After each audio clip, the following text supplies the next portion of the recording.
Gopi Jana Vallabha Giri Vanadhari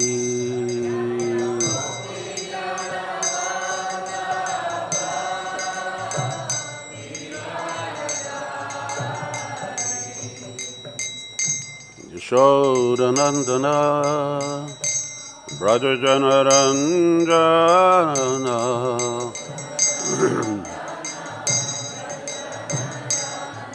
Yashodanandana Braja Janaranjana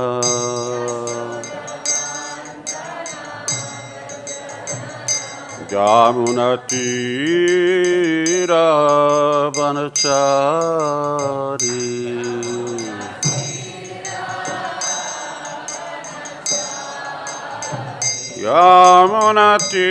Yamunatira Vanachari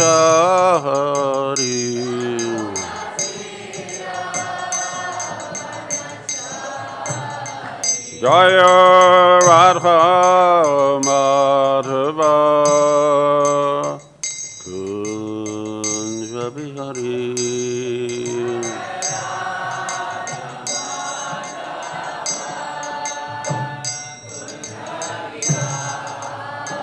Jaya Radha Madhava Kunja Bihari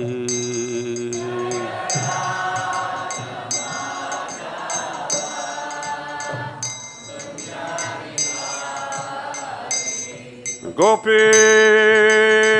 Jana Vallabha Giri Vanadhari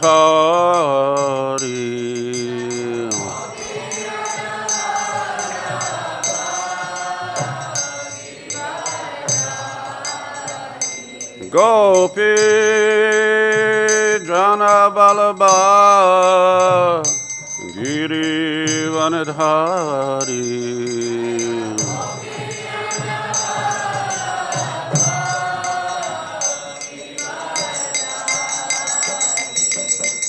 Yashodanandana Braja Janaranjana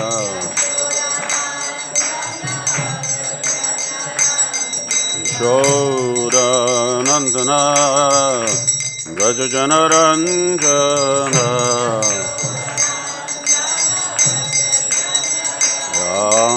Yamunatira Vanachari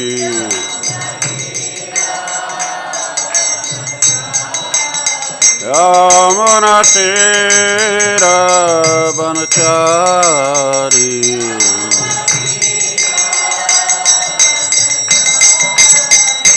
Jaya Radha Madhava Kunja Bihari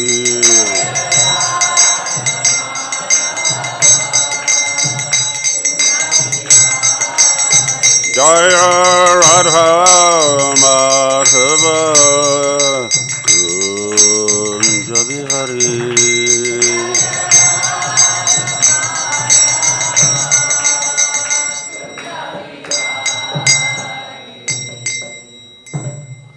Jayam Vishnupād Paramahamsapād Vikacārya Astuttara Sutta Srimad Avaicharanaravinda Bhaktivedanta Goswami Maharaj Srila Prabhupada Ki Jai Om Vishnupād Paramahamsapād Vikacārya Astuttara Sutta Srimad Bhaktisiddhanta Saraswati Thakur Ki Jai Srila Gaur Kishore Das Babaji Maharaj Ki Jai Satchit Ananda Bhaktivinoda Thakur Ki Jai, Vaishnav Sarvabhauma Jagannath Das Babaji Maharaj Ki Jai, Shri Rup Sanatan Bhatta Raghunath Shri Jiva Gopala Bhatta Raghunath Sadguru Swami Prabhu Ki Jai, Ananta Koti Vaishnava Vrinda Ki Jai, Namachari Shri Das Thakur Ki Jai, Shri Rup Sanatan Bhatta Raghunath Shri Jiva Gopala Bhatta Sadguru Swami Prabhu Ki Jai, Prem Sago Chaitanya Prabhu Nityananda Shri Advaita Gadadhar Shri Ashari Gaura Bhakta Vrinda Ki Jai, Radha Krishna Govinath Shama Kunda Radha Kunda Giri Govardhan Ki Jai, Mathura Vrindavan Dham Ki Jai, Simaya Purnava Dham Ki Jai, Gangamayi Jamunamayi ki jai, Tulsi Devi Bhakti Devi ki jai, Shri Harinam Sankirtan ki jai, Transcendental Book Distribution ki jai, Prasadam Distribution ki jai, Jai Nitai Gaura Premanandi. All glories to the assembled devotees, all glories to the assembled devotees, all glories to the assembled devotees, all glories to Sri Guru and Sri Gauranga.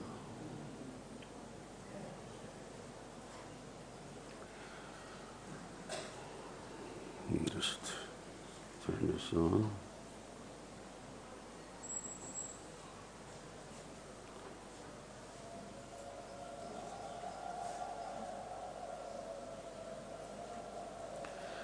Om Namo Bhagavate Vasudevaya.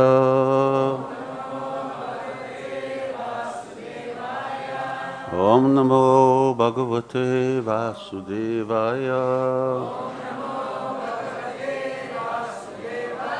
Om Namo Bhagavate Vasudevaya.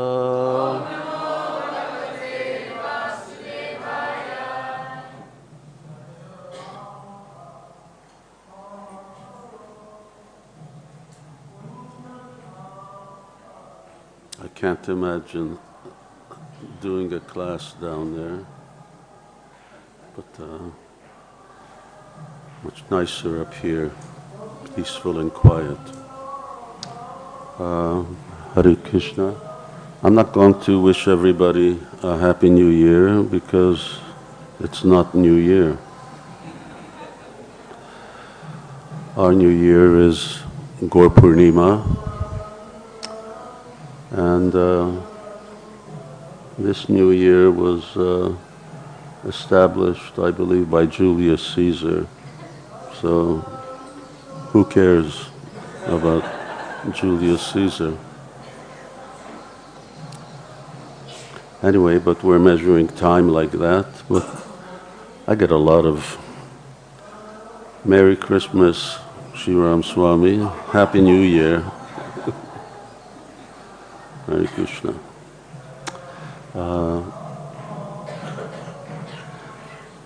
We have 4 verses selected, but I'm only going to read one if that's all right, and the tomorrow's speakers can continue on from verse number 44. 43 is the only one that has a purport, and that's something within my reach. Vaikhānasā vālakhilyau dumbarāḥ phenapā vane nyāse kuṭīcakaḥ pūrvaṁ bahvodo haṁsa-niṣkriyau vaikhānasā vālakhilyau dumbarāḥ phenapā vane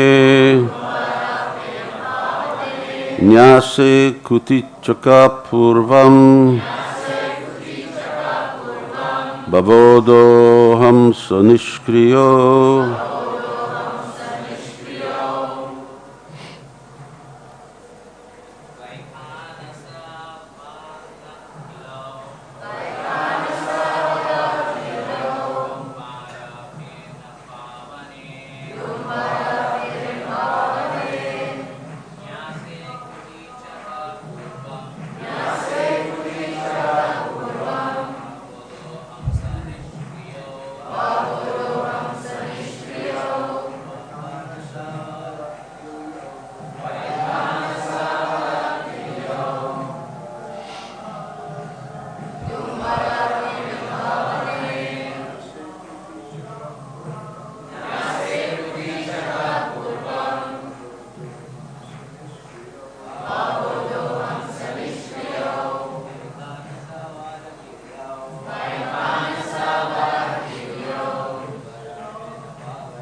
Ladies.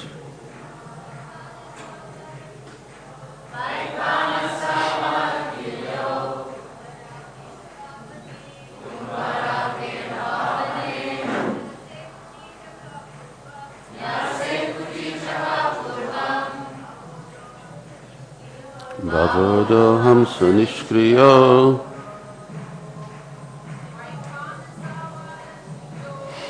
Vaikhānasā vālakhilyau.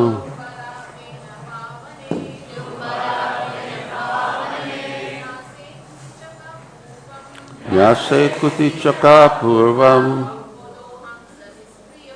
Bahvodo haṁsa-niṣkriyau. Let's do the word for word. Vaikhānasā, the section of men who retire from active life and live on half-boiled meals.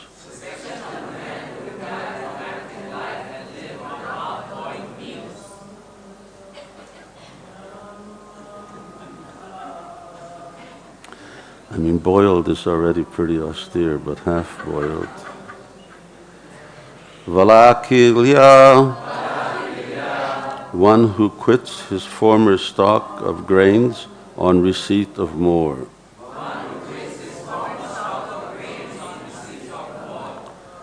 Audumbarāḥ, one who lives on what he gets from the direction towards which he starts after rising from bed.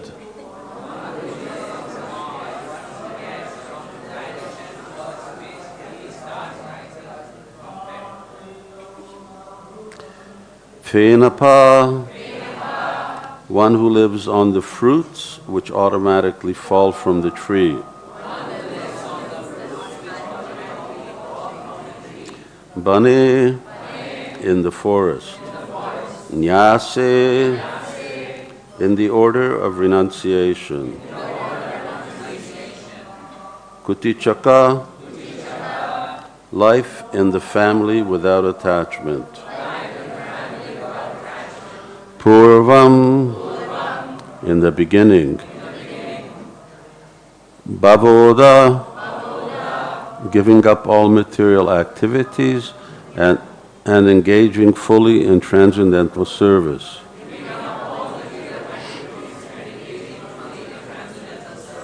Haṁsa, fully engaged in transcendental knowledge. Niṣkriyau, stopping all kinds of activities. The four divisions of retired life are the vaikhānasas, vālakhilyas, audumbaras, and phenapas. The four divisions of the renounced order of life are the kuṭīcakas, bahvodas, haṁsas, and niṣkriyas. All these were manifested from Brahma. Please repeat. The four divisions of retired life are the vaikhānasas, vālakhilyas, audumbaras, and phenapas. The four divisions of the renounced order of life are the kuṭīcakas, bahvodas, haṁsa, and niṣkriyas. All these were manifested from Brahma. Purport by His Divine Grace Srila Prabhupada. The Varnashram Dharma, or the institution of the four divisions and orders of social and spiritual life, is not a new invention of the modern age as proposed by the less intelligent. It is an institution established by Brahma from the beginning of the creation. This is also confirmed in the Bhagavad Gita, Chaturvarnyam Maya Shrishtam. Namam Vishnupadaya Krishna Prasthaya Bhutale Srimati Bhaktivedanta Swami Niti Namane Namaste Sarasvati Deve Gauravani Pracharine nirvisesha shunyavadi paschachadesha tarine. Shri Krishna Chaitanya Prabhu Nityananda Shri Advaita Gadadhara Shivashari Gaura Bhakta Vrinda Hare Krishna Krishna Krishna Hare Hare Hare Rama Rama Rama Hare Hare. I just chose to stop here, as I'd mentioned, because Srila Prabhupada has given us a purport, although it's really quite short. And because the topic is something that is more treatable than many of these other quite technical topics that we've discussed before, the calculation of time from the atom and so on. But it's interesting to note here, and as Srila Prabhupada says, makes two specific points. One is that varnashram is not a new invention of the modern age. And the other is that it's established from the beginning of time by Lord Brahma. Although originally, of course, tasya kartaram apimam vidya kartaram. I made some notes here. Originally I thought we were going to be down there, so I had another computer, iPad for the translator, because I didn't know how I was going to be able to follow the quotes. But what is that significance of varnashram actually manifested at the beginning of creation and by Lord Brahma? The beginning of creation means everything, including human beings, were manifest by Lord Brahma, and along with that came Chaturvarnyam Maya Shrishtam, this social system, which obviously is there from the beginning of time, because this is the social structure which human beings are meant to be following. You want this louder? I'm just forced to sit back unless you move this close. So that's it. Okay.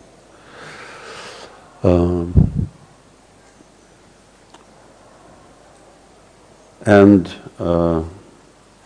there's no second.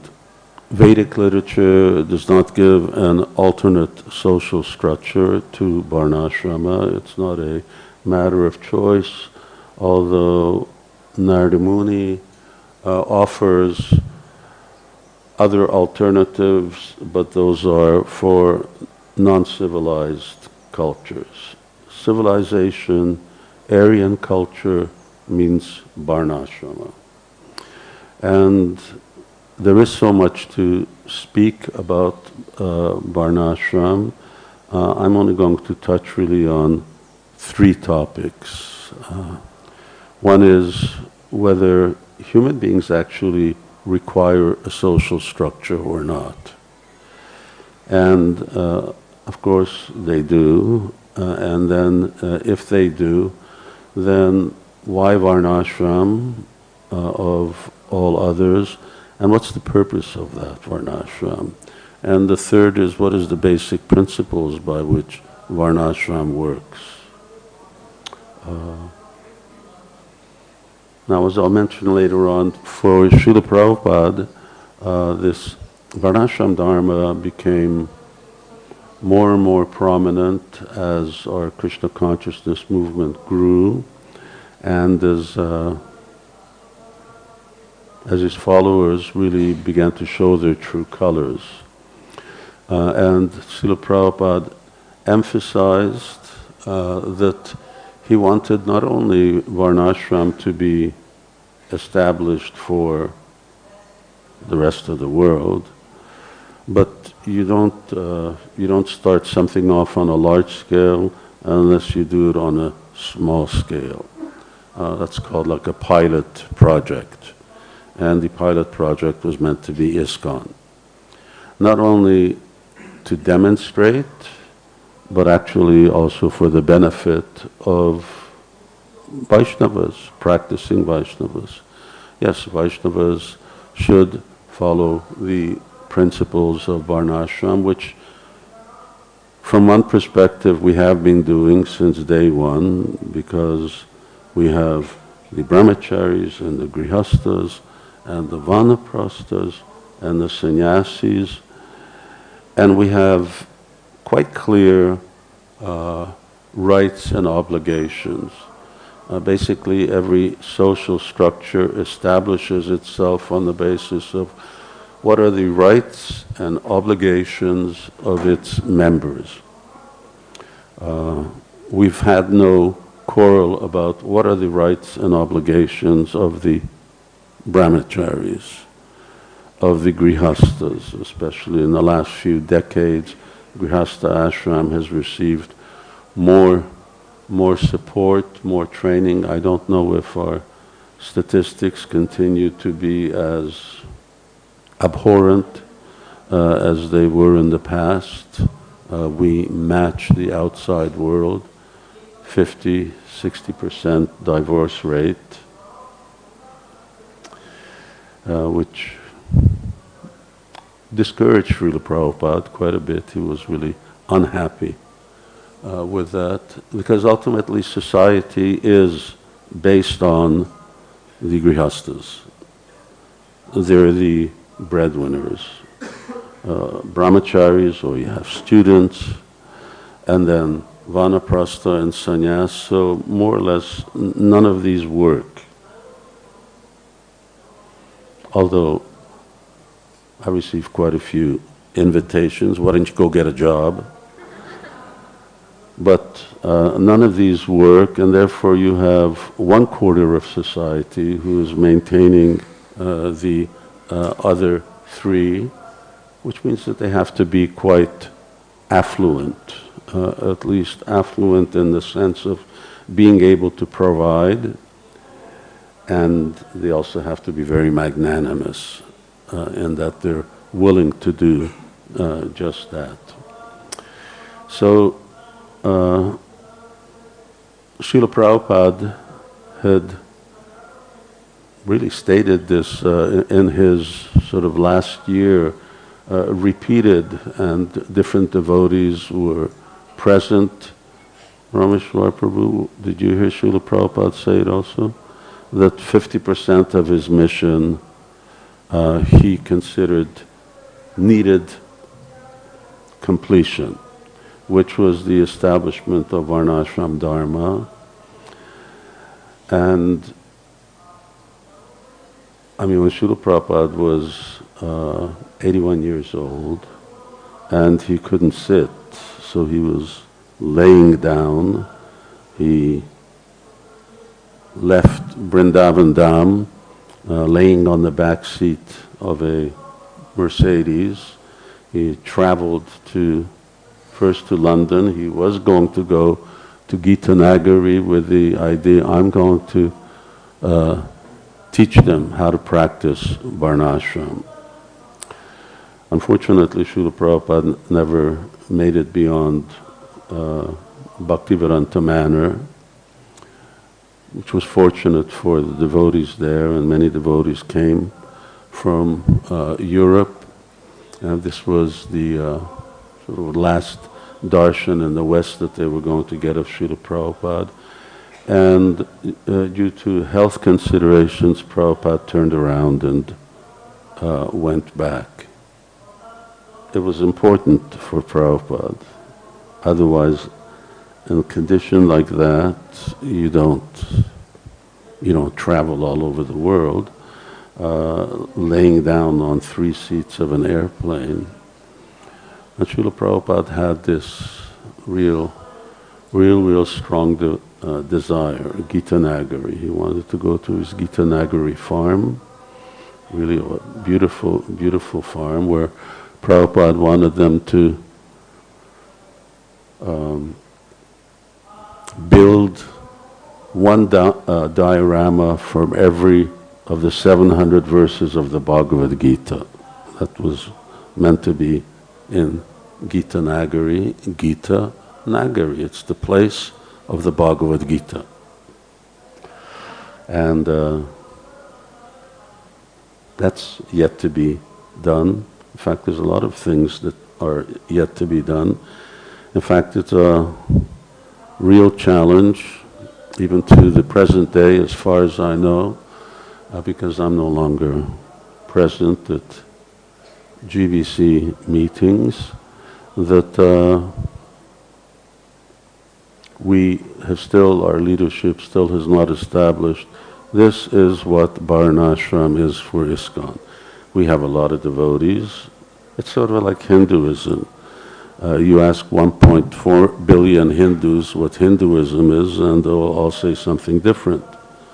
So you ask as many devotees in ISKCON what's Varnashram, and they'll all give a different answer, except for one devotee that I met the other day.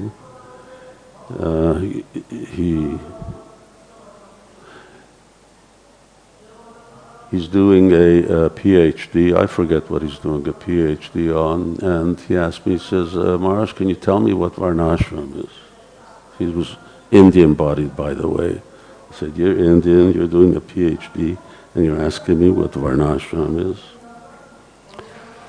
So we talked a little, but what is really that Varnashram Dharma? I'm not here to say it's like this. I just want to point out certain principles that are sort of self-evident from Srila Prabhupada's books. But before I get into Shastra, and I want to keep a good lookout for time, I just want to deal with this question of, is a social structure necessary from sort of a logical and empirical point of view? You got 2 answers. Either you say yes, or you say no. So start with a no. No social structure. Without making any comment on the different societies that exist globally, but say no social structure. What have you got? You got an anarchy, you have chaos, you have what you could call the rising of warlords, and then ultimately you have war. You can see something like that, for instance, when United States comes into Iraq to save the world, well, not just the United States, but they drag in other countries as well. And when the infrastructure breaks down for a certain period of time, you have a social vacuum.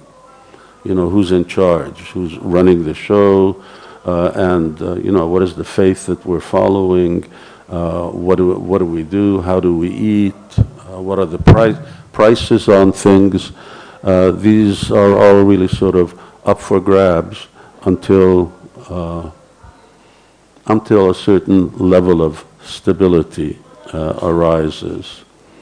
And not only does anarchy and so on manifest, but it's really ignoring, for an intelligent person, the world around us. I'll quote, this is not a devotee, this is called Mr. Nietzsche, who's a famous philosopher, German philosopher, but he made this very intelligent statement.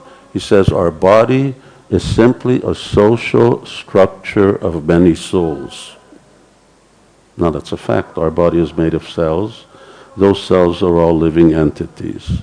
There's not just one soul within our body. There are countless souls, but there's one who has dominance over all of the other. So you've got certain cells up here that function in a certain way. You got certain cells in your arm that function, and in your torso, and in your leg. And it isn't that all of a sudden you got a head growing out of your arm, or you got, arms growing out of your head. Why not? Because everyone is following the arrangement of nature. So it's already there.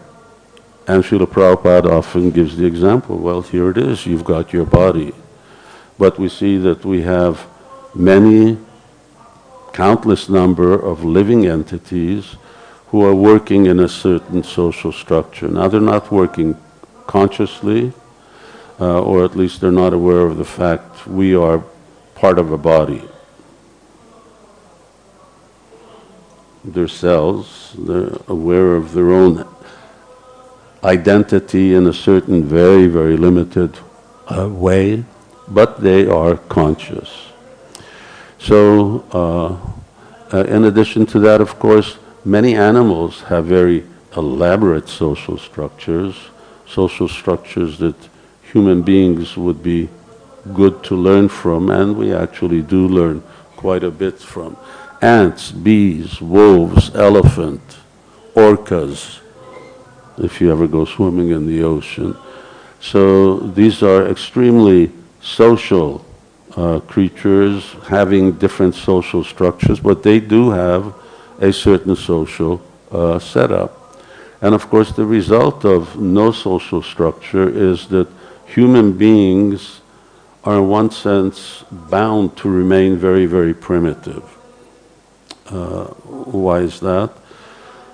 Well, you're giving up the safety that you have in numbers. In other words, you have to fend for yourself. And inevitably there are many stronger people than you around. The other, which is why people stay very primitive, is that you're giving up acquiring all of your needs. So when you live alone, or you and your family, which already is a social structure, but then you have to make your own shoes, you have to make your own clothes, you have to get your own food, you have to protect your family, you have to do everything. Just look at what you've got, what you're doing, and to singularly do all of those things, the only way you do that is if it stays primitive. You just don't have the time, neither necessarily do you have all the skills to do quality things. But when you have many people, then for instance, when we're talking about many feet with many people, then that gives facility for one person or perhaps many people to then be, what do you say in English, some shoester? Cobbler. To be a cobbler, someone who makes shoes. He makes his living from shoes. He makes good quality shoes. You don't have to make shoes. All you have to do is preferably trade something, or when you have currency, then you buy shoes. And the same thing for clothes, and so on, and so on. What to speak of caring for each other within a social structure, you lose that. Are you going to be your own doctor? So these things, therefore, are forfeited. It's a very backward. But yes, what about if you do need? Well, it gives a framework for human beings.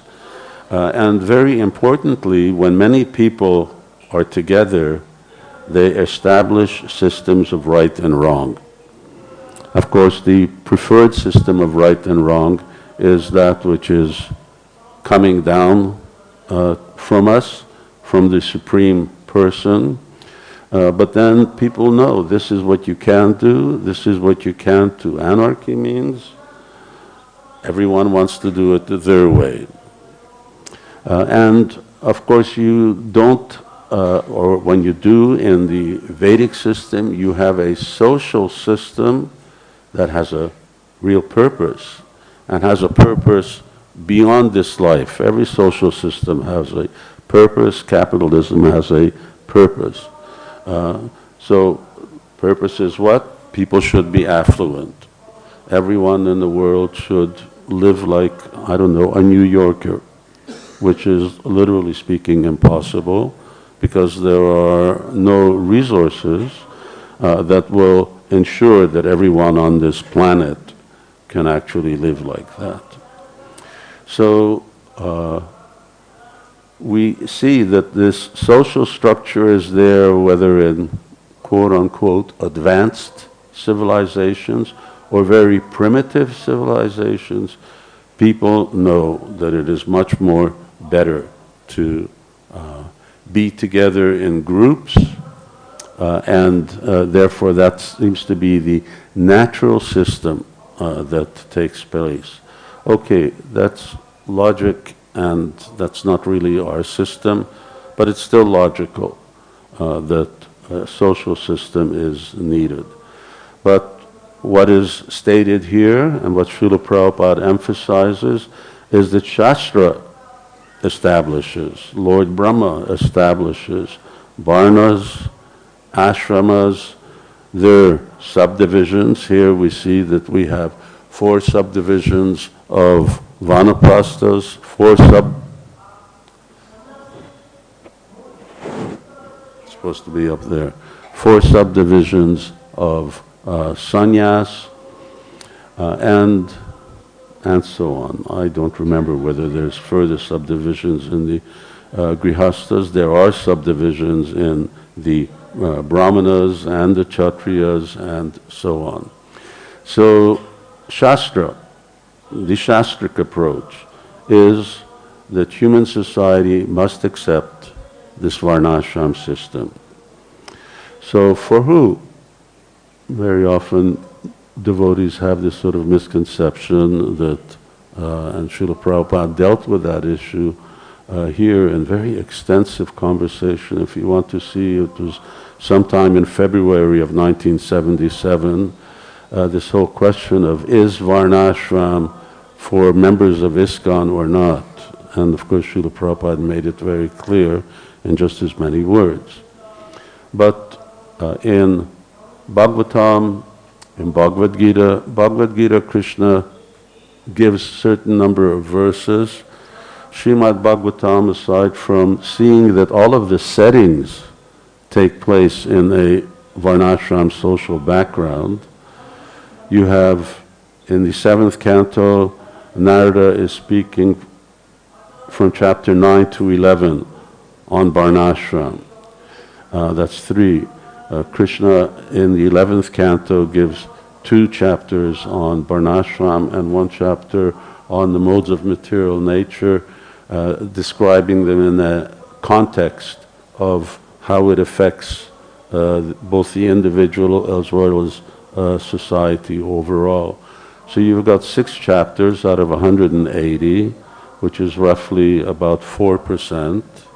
So 4% of Bhagavatam is dealing with varnashram. It's not by accident, but it's by purpose. In any case, Krishna is talking to Uddhava, saying, Tavat karmani kurvita nanirvedyeta javata matkata shavanado ba shradha javan najayate. As long as one is not satiated by fruit of activity and has not awakened his taste for devotional service by Shravanam, Kirtanam, Vishnu, one has to act according to the regulative principles of Vedic injunctions. So 2 things, that you have no fruitive intent, and number 2 is that you have namagana sadaruchi, you have a real taste. You can take that to the transcendental stage, or at least you can take it to the stage where people really have a taste for hearing Srimad Bhagavatam and for chanting Hare Krishna. Taste means you don't fall asleep, your mind doesn't wander, you don't get bored, you can just keep going on and on and on. If you don't fit that bill, then you're obliged to follow varnashram. And even if you do fit the bill, you still follow. Why? Because Krishna says, Utsideyori me loka na kurya karma chedaham shankarasya chakartasya. Even I'm following these principles, because if I don't do it, then no one else is going to do it. So, yes, varnashram is there. And very interesting, in Brihad Bhagavatamrita, there's which is a wonderful, wonderful book. Bhagavad Amrita, the nectar of Srimad Bhagavatam. And a very unique book in that the author gives his own commentary. Sanatana Goswami is commenting, and BBT did a really sterling rendition of that book. But there's a certain point where Gop Kumar, who's the hero of the story, and Narada Muni, who is everywhere at all times, and is really the supreme guru, appears everywhere in the Bhagavatam. And he's also there, and he's the boy Shiksha Guru, and Uddhava is there. And they're talking together, and Narada Muni tells Uddhava, you go first. You talk to him first. And Uddhava says, how can I talk to him first? You're a Brahmana. I'm a Kshatriya. We have to follow the social etiquette, in which case it's improper for me to precede you. And Narada Muni's sort of drawing out from Uddhava. He says, but we're in Vaikuntha, remember? He says, I know, but even Lord Narayan here is in the role of a king, and even he follows the rules of varnashrama. So just remember, in Vrindavan, there we have Vaishyas, we have Brahmins, in Mathura we have Kshatriyas, and that same thing is going on in the spiritual world. So Vaishnava varnashram exists there and here. They obviously don't have to follow it, but they do have that same, and that's really Daivi varnashram. I'm not putting the Daivi in front of it all the time, because there are two types of varnashram. Really one that's followed by pure devotees for the purpose of going back home, back to Godhead, and the other where people follow for different motivations, with the idea that they're going to please the Supreme Lord by that, and that they're not going to get chastised by the king or the local ruler or Kshatriya who's keeping law and order, which is of course one of the very important things, that even though you may have Brahmins and even though you may have Vaishyas and Shudras, but if you don't have Kshatriyas to enforce order, it's still mayhem.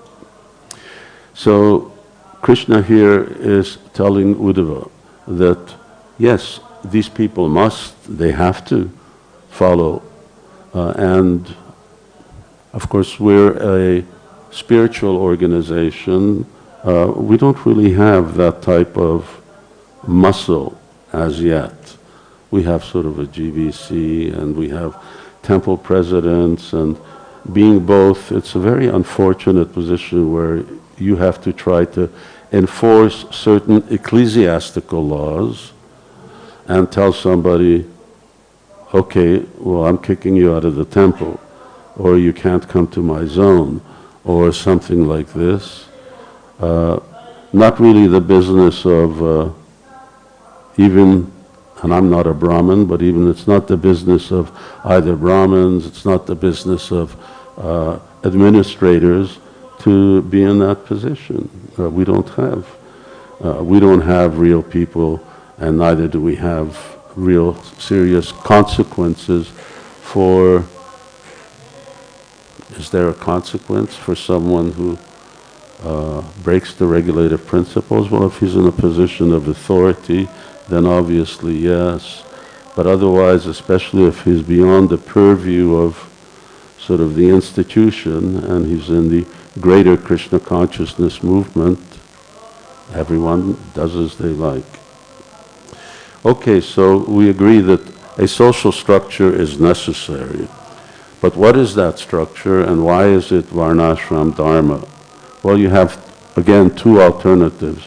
Either you have what we accept as a avaroha panta, or you have aroha panta. Avaroha panta means that which has descended from the Supreme Lord, here as it's given by Brahma. And the other is what humans make up. I'm not even going to waste any time on that.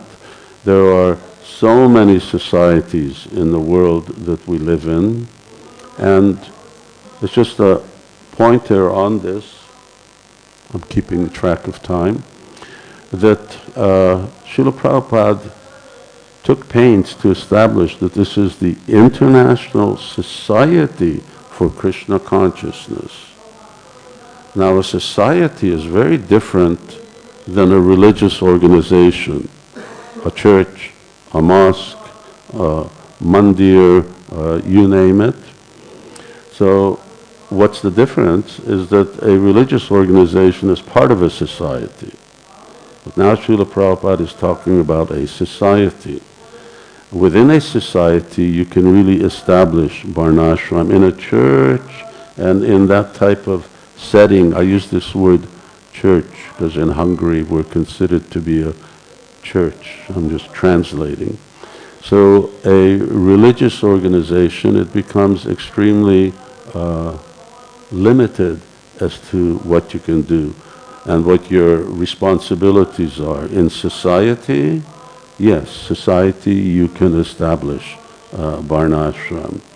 So all of these societies of the world around us, they're all defective and they all have one major flaw. You know, Srila Prabhupada's talking about democracy, and you know how Srila Prabhupada calls it, well, this is demon crazy. And many times Srila Prabhupada said that. I can't repeat one of the things that Srila Prabhupada said because everything's being recorded and not, so enough said of that. But Srila Prabhupada was, let's put it this way, very strong on all of these different societies, albeit whether it's a democracy or at that time it was communism in Russia, now it's in China, and there are other political, we use this word politics. Politics is really the sort of the how the Kshatriyas run a society. But none of them have this view that we are taking you back to Godhead, that we are ultimately awarding you liberation. So that's not their plan. Maybe that they have a theological idea that if you follow this religion, but over and above that, it's not there. The religion may liberate you, but not that society is structured in such a way that by a certain belief, then you, the belief that society facilitates in such a way that yes, you got the best chance for liberation. Obviously the social structure itself doesn't liberate you. You have to be following ideally Vaishnavism. If not Vaishnavism, then some other religion which will ultimately bring you to Vaishnavism, at least if you want to go to Goloka Vrindavan. But the society should facilitate that, not obstruct it.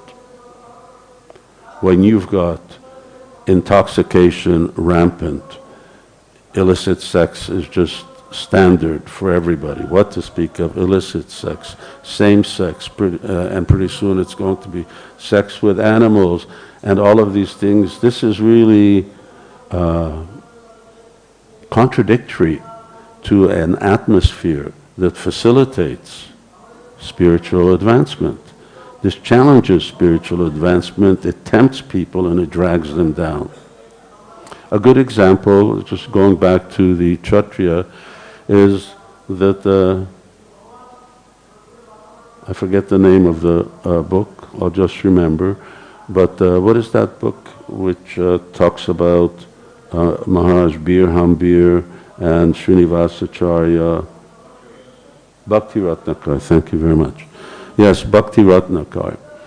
So Srinivasacharya made this king who was a dacoit, he made him into a pure Vaishnava, and this was in North Bengal, I believe.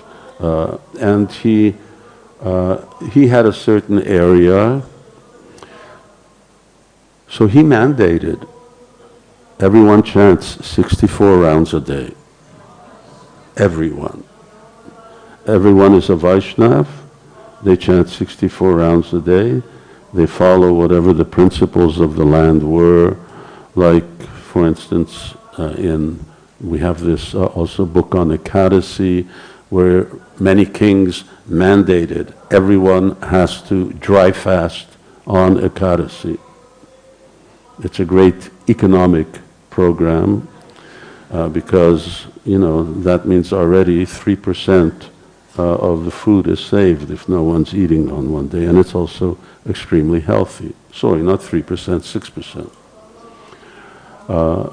So Bir enforced, he had spies to make sure that everyone was chanting 64 rounds. I don't know how he was checking that everyone was checking, and this is for people who are out, poor workers who are working in the fields, and if they didn't follow those principles, then they were welcome to leave. They had to leave. So just like we tell me you have to leave the temples, they say you have to leave my domain. Now that's one way of enforcing. Some people may think that it's quite strict or quite stringent. I wonder how Srila Prabhupada would react. I tend to think Prabhupada liked the idea. And Srila Prabhupada also had other opinions about what would happen to people if they didn't chant Hare Krishna. So in any case, Varnashram is given as our social structure, and in the Bhagavad Gita, of course, Krishna says, Tasya kartaram apimam vidya kartaram avyam. He says, I have established this principle, I've mandated this social structure. So ultimately, if the Supreme Personality of Godhead, who's facilitated conditioned living entities with this material world, he gives them the social structure that gives them the best chance of getting out of the material world. And he gives one. That's all. So just like there's one Mahamantra, so similarly there's one social structure. So when Uddhava is appealing to Krishna, he says the following, he says, there's no speaker, creator, and protector of supreme religious principles. This word religious principle refers to usually Varnashram, other than your lordship. Religious and spiritual tend to be two different things. No illicit sex life, no gambling, no intoxication. This is religious. This is not spiritual.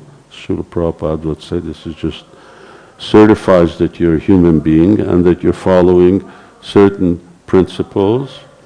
So here Uddhava is pointing out, yes, Krishna is the speaker, the creator and the protector of Varnashram Dharma. And Srimad Bhagavatam itself, as I pointed out before, Bhagavatam has 10 subject matter, atra, sarga, visarga, stanam, posanam, manvantar, Isha Anukata, so Manvantara. Within that Manvantara are the rules that Manu gives in Dharma Shastra, which is really Manu Samhita and other such Dharma Shastras, which really give the details of Varnashram Dharma. Interestingly, Manu Samhita really concentrate a lot on the duties of the king, on the duties of Kshatriya. So we also see that Varnashram is not just sort of an external thing, but as Srila Prabhupada would point out, well, our bodies are structured just like Varnashram Dharma. Here is the head, like the Brahmanas. Here's the arms, like the Kshatriyas. Here's the body, like the Vaishyas. Here's the legs, like the Shudras. And human beings, just let them go. Look at any society that exists. You have heads, you have a military, police, etc., administrative, you have those who generate funds, who work, and ultimately you have workers. It's natural. And one may argue that, well, and of course that's, I was speaking the other day, for instance, the United States Constitution says that all men are created equal. Well, that's a big mistake, because all men are not created equal. All men are unequal, all women are unequal, and men and women aren't equal. And this idea that everyone's going to be equal is never going to happen. Let things happen, and you see, is everyone going to become an Einstein? Can everyone become an Einstein? Can everyone become, let me use classical examples, can everyone become a Mozart? Go ahead. Maybe you can learn music, maybe you can play piano, but that's a different thing than being a musician and a pianist. So I can play piano, but I'm not a Beethoven. Well, why not? Because he has it and I don't, and there are so many unique talents and trades that other people have. All children paint, but that doesn't mean that they're all painters. All kids, they all like to doodle and so on, but they don't end up becoming a Rembrandt, or maybe they end up becoming a Picasso. Most kids are better than the Picassos, but Rembrandt, that's something else. So I'm not going to be able to finish this class. But yes, why Varnashram Dharma? Because Krishna created it, because the Vedas say so, and because ultimately this is the one system that is conducive and facilitates us to going back home, back to Godhead. But quickly, how does it work? Regulate the social and occupational duties, ashram and varna, in such a way that from the lower modes of material nature, ignorance and passion, one rises to goodness, and on the platform of goodness, practicing spiritual life becomes very effective, and from there you transcend goodness to the transcendental platform. Because that's how we go back to Godhead. You don't go back to Godhead from ignorance to transcendence, or from passion to transcendence. Sattvam sanjayate jnanam. The symptom of goodness is knowledge. In 11th canto, Krishna gives very, very deep and interesting means by which to cultivate. He gives 10 different things. He said that one should cultivate goodness in these 10 different factors, and by cultivating the activities of goodness, then ultimately one rises to goodness. So rise early in the morning. It's not a spiritual practice. Otherwise, you get a lot of animals who'd be very spiritual, but they're not. So they rise early in the morning, and some of them are nocturnal. They're up all night. But rising early in the morning, yes, this is actually a practice which facilitates our spiritual evolution and our spiritual development. Oh yes, this is the mode of goodness, rising early in the morning. And Prabhupada would give the example, sleeping until midday is like in the mode of ignorance. So activities, cultivating activities, 14th chapter of the Gita, and in these chapters in the Bhagavatam, Krishna explains how it is that if we get up early in the morning, we go to the morning program, follow the regulative principles. These are all activities that are meant to actually raise us to goodness, and there are others.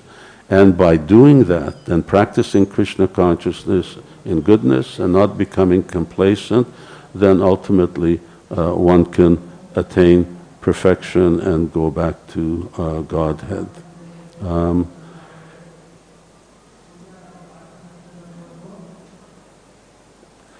I'm going to stop over there because I don't want to go over time, but there's a lot to be said about this, and probably the last thing that I would suggest is there are so many devotees over here.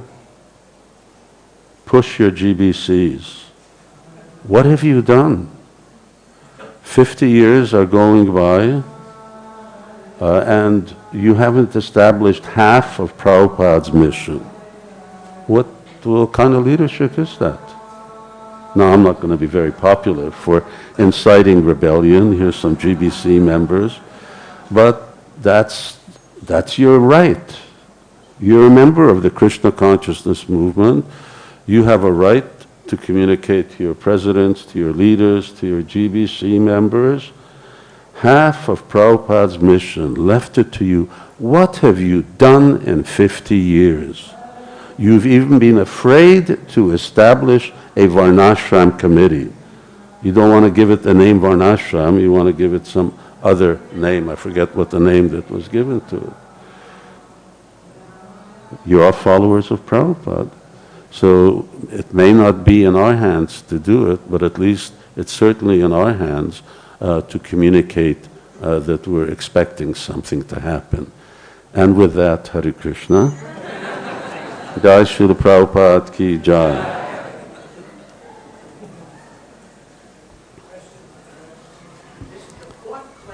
Kali Yuga culture is becoming increasingly urbanized. So how do actually, many devotees just can't relate to the simple living high thinking because they're so immersed, in the, they call it Yukta Vairagya, but using a smartphone, and all these different computerized, everything, and the food that we get, no one's working in the fields. Even here, there's tractors rather than bulls that are plowing. Just remember that Varnashram is not about farms. Kshatriyas didn't live on farms. Brahmins lived in cities. There were cities. Bhaktivinoda Thakur actually says that Dwarka is the center of Varnashrama. So there was Dwarka. In Dwarka, Maharaj Ugrasen had 4 quadrillion soldiers. You had a pretty crowded place, what to speak of all the elephants and so on. So once again, if we go back to what is a society, the rights and the obligations of different classes. Here, rather than rights and obligations, that everyone has the same rights and obligations, but now you have different rights and obligations. Women are not to be punished, at least not in the way that men are, just like juvenile, and old people, and sannyasis.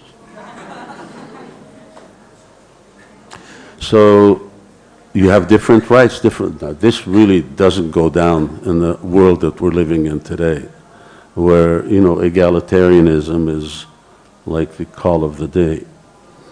So, Varnashram existed. Varnashram existed in the cities. You didn't have industrial cities, but they were political centers, they were trading centers, and obviously you had the farming, and it was more of a agrarian culture than ours is now, because you didn't have tractors. Who was it? We were speaking yesterday just about that before the tractor there was no such thing as unemployment. When a tractor came in, I don't know if you've noticed here, but I noticed, I'm not going to say when I first came to Mayapur 50 years ago, but 10, 15 years ago, the farmers were plowing with those beautiful white bullocks, and they were plowing with, now all I see is tractors. Even something, a quarter the size of this room, they pull in a tractor, it can barely turn around. But they're plowing with a tractor. What do all these other people do? Well, they sell the land to ISKCON, and then they don't know what to do with the money. But they've lost their, anyway, they lose their culture. So in terms of Varnashram, it was global, and it was in cities and so on. So what are my duties and obligations, and how can I follow them in that urban setting? It's not ideal, but then it also questions what type of work am I going to do, what type of employment am I going to take up. I'm getting into the AI business that's really going to put humanity out of business, and everybody's going to be unemployed, and robots are going to take over. Is that something I want to contribute to? Is it ethical? So, yes, and of course this whole idea, everyone should be educated, especially amongst, well, here in India, it's also almost like, children are treated like slaves. They have to go to school, they go to very intensive studying, and everyone thinks, if I don't graduate from university, I'm a failure. You graduate from university and then you can't get a job anyway. And why does everyone go to university? University is not for everybody. University is for some people when you want specialists. I know, I was in university for 6 years. I know what most of the people did. We spent more time in the tavern than we spent in the classrooms. It was a social event. There were only two classes of people who studied, Indians and Chinese. They were at it all the time. We couldn't figure it out. These guys were like, not that they necessarily should be there either, but okay, should we stop and just, if you want anything, come here. You can come here. I want to let the devotees go, and I want to go also. Rights and obligations. That's and then what's the long term? Obviously, it's not going to happen overnight. This Varnashrama is for artificial domination over this Varnashrama.